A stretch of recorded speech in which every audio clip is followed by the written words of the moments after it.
Bonjour, en ce 14e jour, nous allons réaliser le toit qui va former la maison sur le petit rabat de la couverture avant. Il est important parce qu'il fait partie de la fermeture et qu'il vient sur la couverture.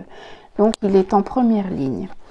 Donc vous avez vu, les dimensions sont approximativement de 4 par 5. C'est comme vous voulez, si vous le voulez plus haut, vous le faites plus haut, ça n'a pas d'importance.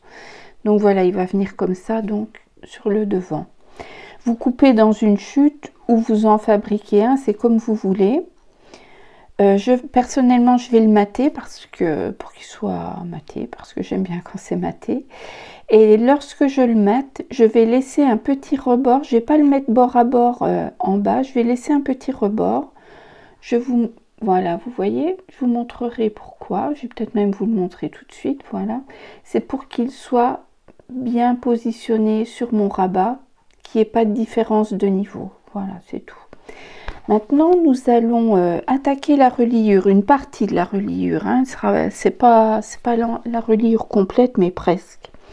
Donc, on rassemble nos doubles pages, on enlève les tags et tous les petits bazars et on récupère les 3 petits rabats qu'on avait coupés, qu'on avait pliés en deux dans le reste de nos chutes lors de la découpe des pages.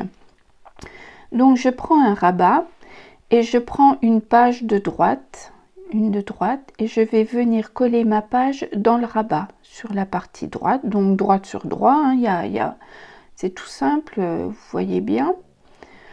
On va bien en coller son rabat, ou vous utilisez du double face, peu importe, vous faites comme vous voulez.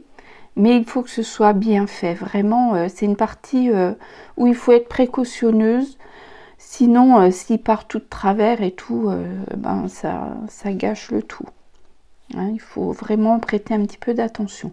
Donc, personnellement, j'étale ma colle sur le rabat. Je n'utilise pas de double face. Et je viens positionner ma page. Et je vais être très méticuleuse pour que ce soit bien bord à bord. Hein. Là, il n'y a pas d'impasse, on ne fait pas à peu près, on rattrape. Non, non, c'est pas possible. On est précautionneux. Donc, je colle une de mes parties droites et je la laisse de côté pour qu'elle sèche un peu avant de faire l'autre. Donc, je passe à une autre double page, celle qui a la pochette avec l'ouverture supérieure. Et je vais venir la coller. Ben voilà, c'est ma partie droite. Donc, sur le côté droit de mon rabat, toujours pareil. Je mets ma colle, je l'étale bien sur toute la surface pour que toute la surface soit encollée. Et ensuite, je pose bien ma page dessus et bien bord à bord. Rien ne doit dépasser, tout doit être au carré. Et ensuite, je vais vérifier avec ma première page si on est vraiment bien bord à bord. Hein. Ça, c'est très important. Donc voilà, là je vérifie. Non, je mets à sécher, j'attaque la troisième. Bon, d'accord. Donc c'est ma troisième double page et la dernière. Je prends, donc pour ma part, c'est celle qui a la pochette qui s'ouvre horizontalement pour le tag glissé. Et je colle donc encore une fois droite sur droite. C'est très simple, il faut juste prendre le temps de bien le faire. Là, on est méticuleux. Ben dis donc, je leur ai dit, si on me file 1 euro à chaque fois que je l'ai dit, je serais bientôt riche. Ça se saurait. Donc voilà. Je reprends ma première page qui est sèche, donc ça c'est ma page de couverture. Et je viens coller son jumeau, la partie gauche, sur le rabat de gauche. Donc voilà, elles seront toujours en face à face une fois collées, comme ceci. Donc je procède de la même manière, j'en colle, j'étale ma colle et je place ma page. Et là je vérifie, je fais vraiment bien attention qu'elle soit bien au fond et bien bord à bord une avec l'autre pour qu'il y ait 0 décalage. En matignasse, on aurait pu s'en passer. Voilà. Et il me fallait que je mette le nez dessus pour voir que j'étais bien positionnée.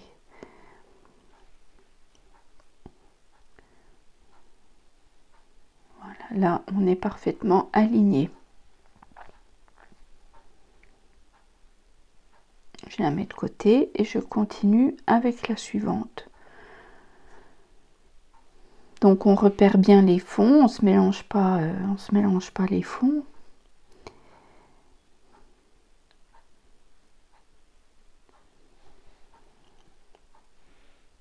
Et hop. Et là je vais vérifier avec la première pour être sûr qu'on est bien d'équerre. Là on est bien. Et je vérifie avec celle-ci pour voir que mes pages sont bien identiques.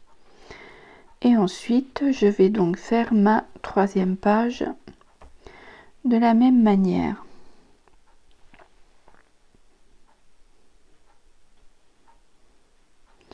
Et là je vois que j'ai un petit bout qui dépasse, donc je viendrai le couper pour que vraiment ce soit propre et nickel. Parce que voilà, on a des défaillances, on a toujours un petit peu des défaillances. Mon toit étant sec, je coupe mon rabat sur mon matage et je vais venir le placer. Donc je vérifie si c'est bien avant de mettre ma colle.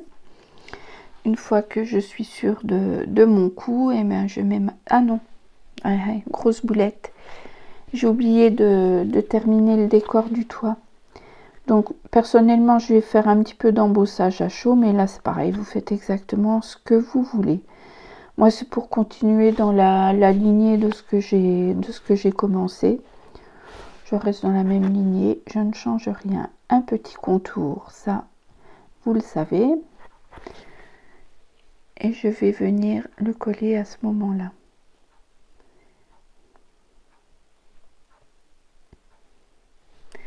Donc je regarde, je vais être sûre.